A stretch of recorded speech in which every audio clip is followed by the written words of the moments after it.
Hello, if you hear the sounds of bells, whistles, and also the washing machine, it's because we're doing our Thanksgiving and Christmas special of cooking. And today we're going to do, to commemorate the most American of traditions, Thanksgiving, as well as the American traditions of Christmas, we are going to cook ourselves a corned beef hash. Just 1 minute, I forgot my spatula. Always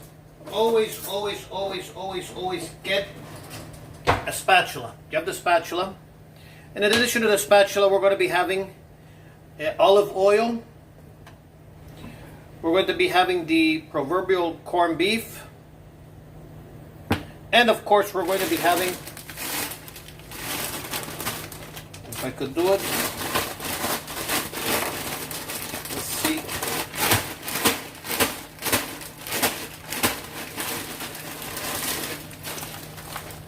The hash browns. Of course, this is not always going to be successful, but let us see here. And we're going to have these frying pans right here. Okay. Right here we're going to be having the frying pans. Let us start with applying the olive oil. This is the olive oil from Spain. You can get it in any store, any supermarket. Excellent. And then after pouring it into the frying pan, you go around and share the richness, share the wealth, redistribute the wealth, per se. As we do not. Also, if you hear any other musical sounds, it's also the washing machine also, because I'm also washing at the same time. Now, we're going to take our proverbial corned beef. I hope that I could still do this here. Let us see. 1, 2, and 3. I still hope that I know how to do this. This will probably be the last time I do something like this, because corned beef hash, if not done right, can lead to very high cholesterol.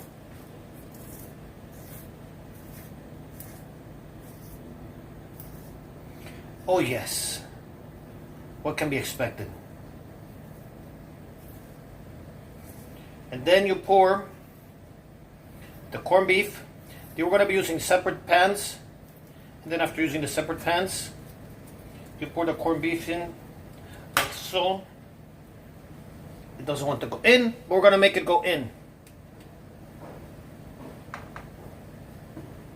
And voila, it went in.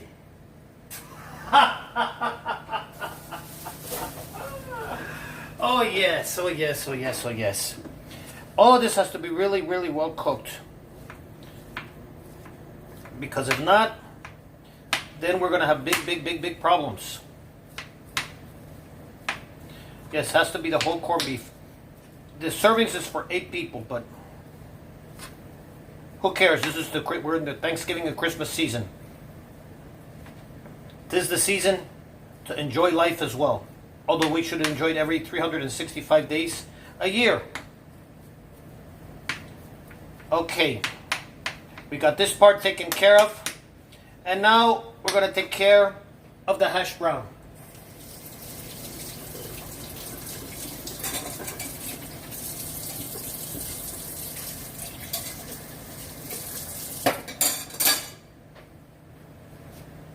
Yes, I forgot to have a paper towel. Now we're going to take care of the hash brown. Yes, yes, yes.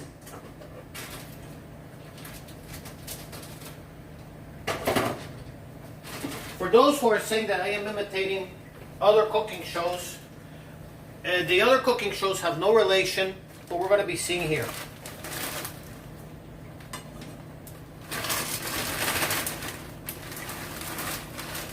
Any relationship to any other cooking shows is just purely coincidental.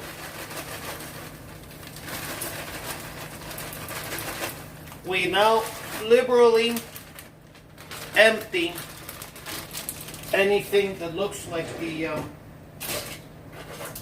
okay, how do I have to find something that will hold the hash brown. And now, voila, we're gonna heat it up and do some mixing here. Beautiful, beautiful, beautiful, beautiful. Let us first start with the corned beef, and then we're gonna go with the hash brown to mix. Yeah, this is the right one. And then, which is the right one here? Hot surface, warming center. Okay, I think this is it. And now, we're going to be doing the piece de resistance here, in which we take the hash brown. Oh no, the wrong stove here.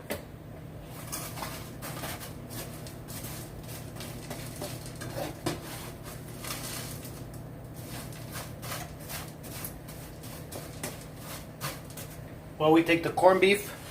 It has to be really, really well done. Because if it is not well done, you are in for a very, very, very bad treat. Stomach-wise. And then you have to mix everything here. Wait until it's everything all well done, well fixed, well done. You have to let it go. You have to let it sear to room the very high temperature.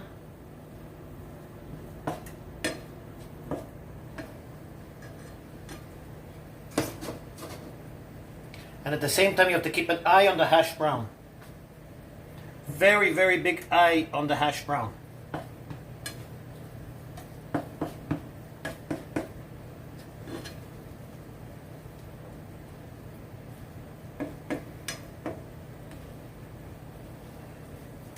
And of course, you have to try to make sure that it's hot.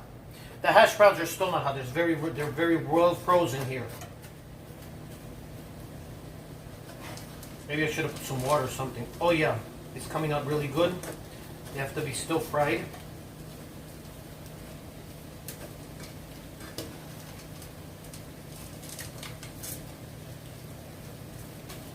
Maybe I should be putting some more olive oil to unheat it.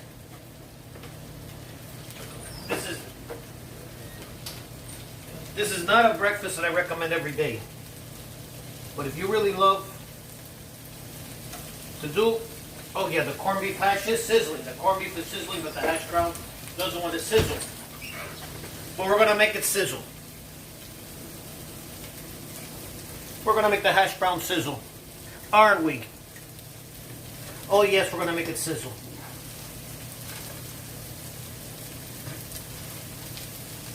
It seems as though the addition of the olive oil has helped our cause.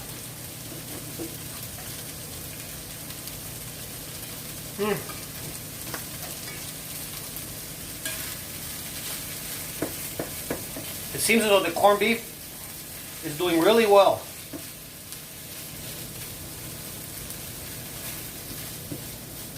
It's doing really well, the corned beef.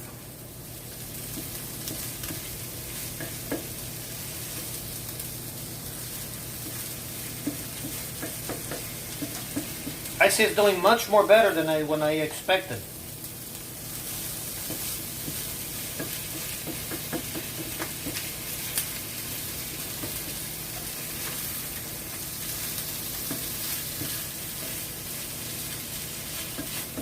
I'm going to try a little bit to check the heating, to check the heat, because we always have to check this. Remember, I'm almost ready to do some washing here. One thing you should never do is coming out okay, but it still needs a little bit of more heat.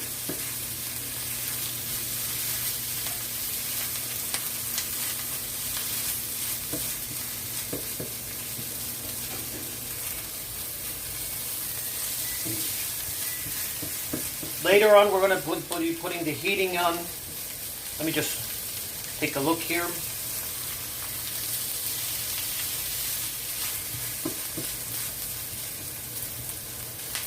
Ooh, this baby is really exploding. Let us check the hash brown first. At the same time, we're going to be checking the hash brown. Oh yes, oh yes, oh yes, oh yes. Whatsoever you do, if you're washing clothes or anything, please, under no condition, never leave the kitchen unattended. It is bad for your health. It's also bad for your house and for your insurance.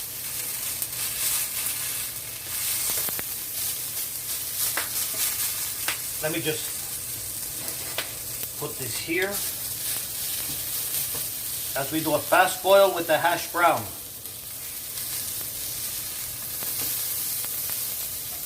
My, I like how this is coming out. It's coming a gold here.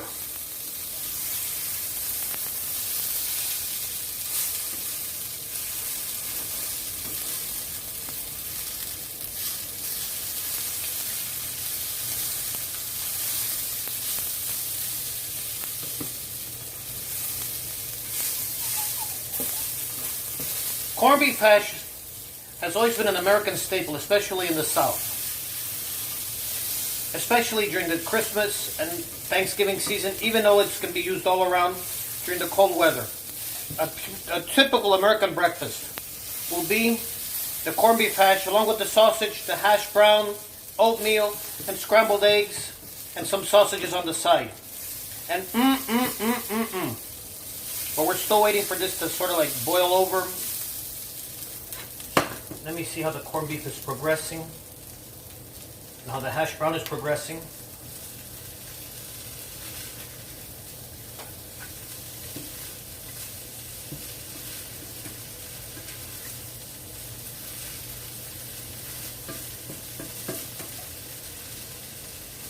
Let me try again.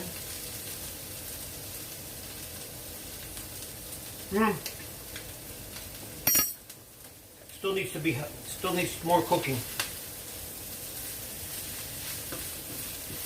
A lot more than you can expect.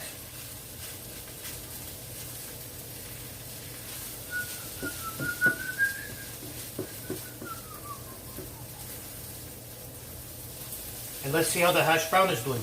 Because as soon as we get all of these really boiled and hot, we will mix it together at the end of our cooking show.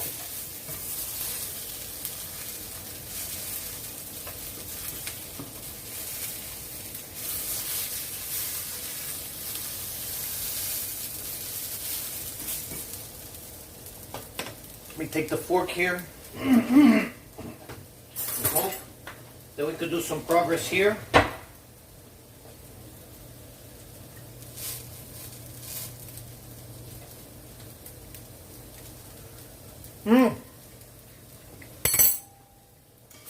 It's almost ready. Almost.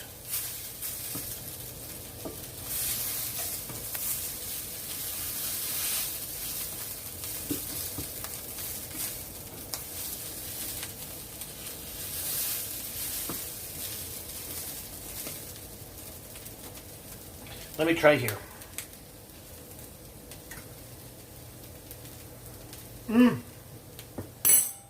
Más que caliente, more than hot.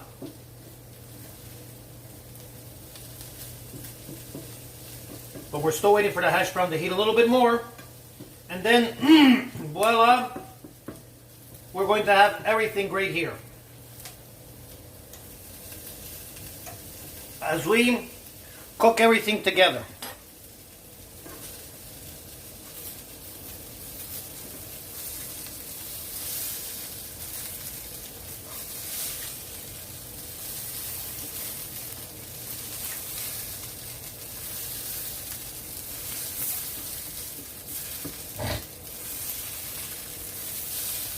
I think we're almost getting there.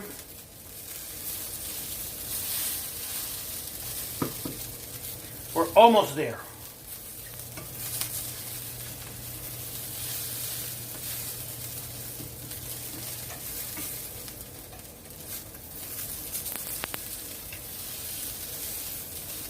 Okay, this is really doing great here. Let us see.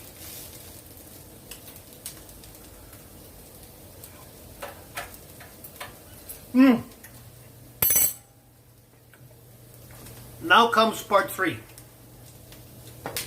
We will turn off this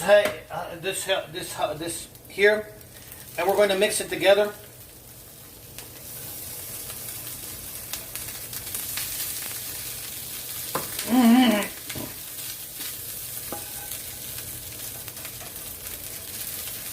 And after mixing it together, be very careful when you use hot water on a frying pan,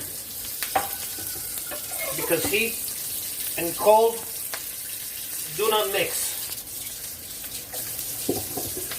and the results can be a disaster if you do not take care of yourself.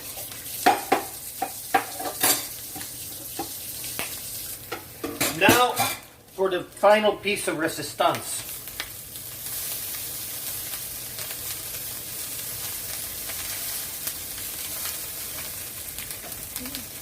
We're going to lower the stove a little bit more.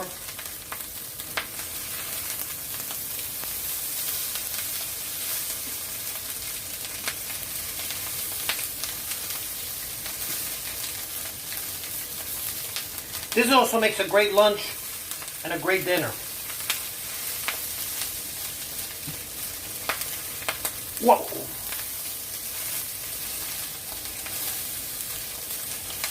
And I think we have now finished the corned beef hash.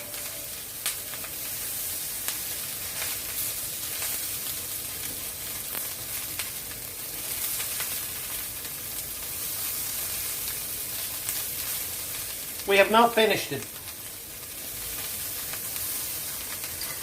Of course, there's some hash brown here that has not been well redistributed with the corned beef.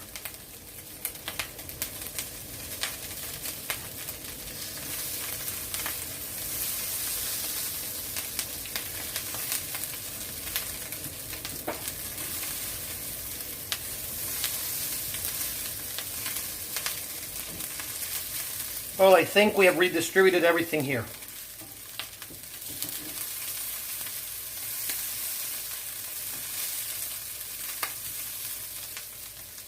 Let me see how it came out. Let me see how it came out.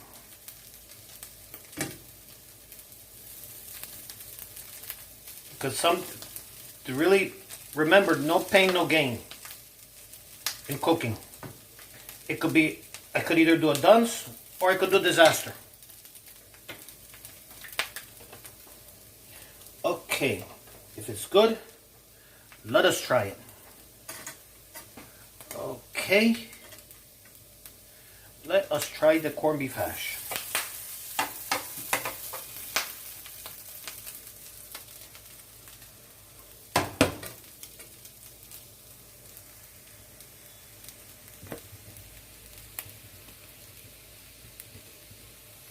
Okay, now I'm going to try it and see what were the results. Very hot.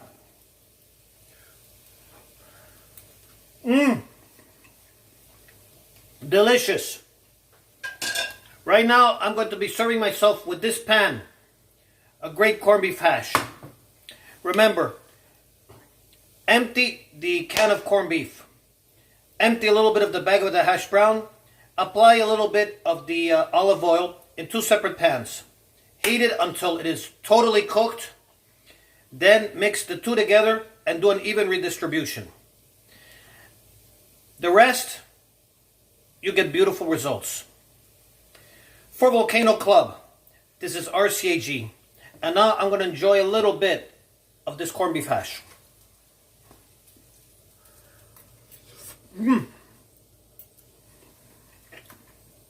Enjoy.